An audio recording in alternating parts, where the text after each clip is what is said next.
In 1899, Rudyard Kipling wrote the poem, The White Man's Burden. Directed at the United States, Kipling implored the new empire to take hold of the Philippines, not only for the glory of the white race, but also for the betterment of the Filipinos. Conceived of in a condescending paternalism, the Filipinos were considered little better than animals and in need of a guiding hand to civilize them. Half devil and half child, it was the white man's burden to uplift them.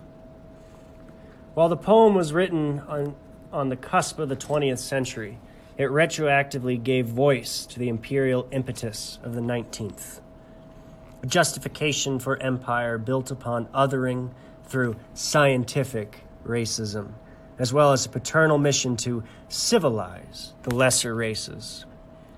Colonial Pathologies by Warwick Anderson charts the ways in which medicine was enlisted in this civilizing endeavor, how it acted as both justification and means of colonial control.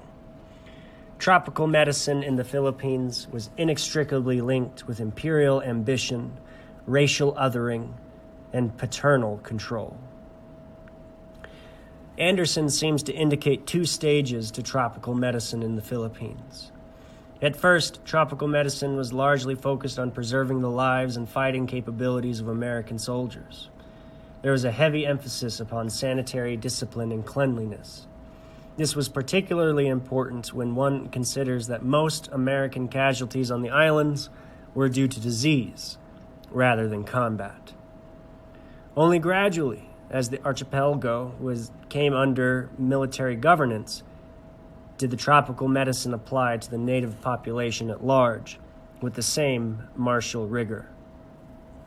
What began as military necessity became imperial prerogative, and eventually colonial justification.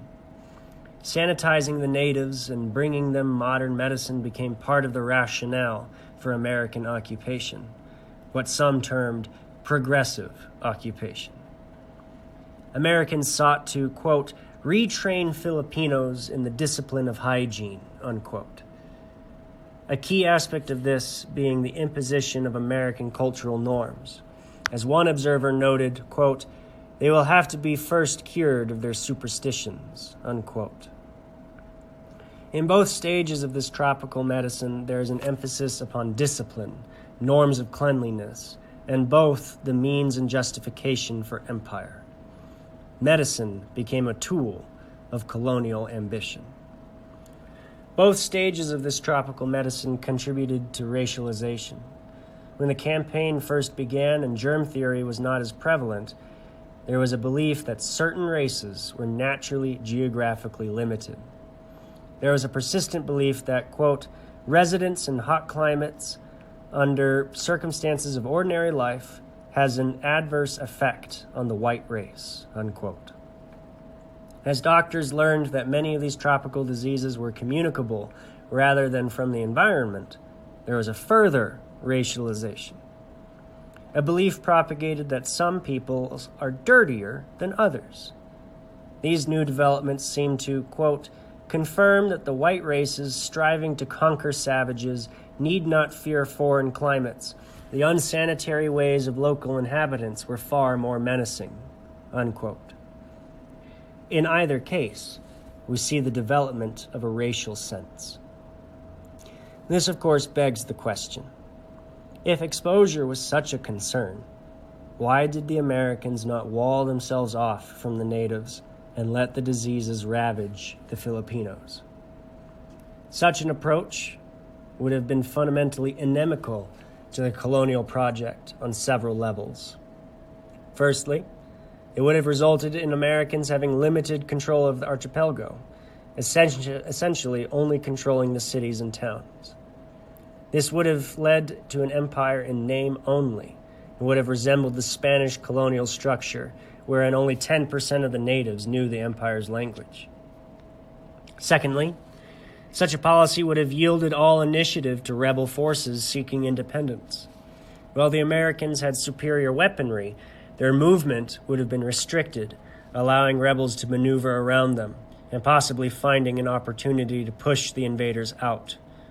The Battle of Dien Bien Phu is instructive in this regard. Lastly, regardless of military action, there is a fear that no seal could be perfect.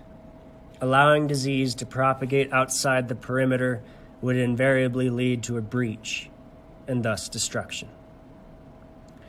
Anderson makes a compelling argument that tropical medicine was utilized as both a justification of imperial ambition as well as a method of colonial control. Tropical medicine protected American troops and administrators from a variety of diseases. It also gave Americans grounds for exerting their imperial ambition and controlling Filipinos.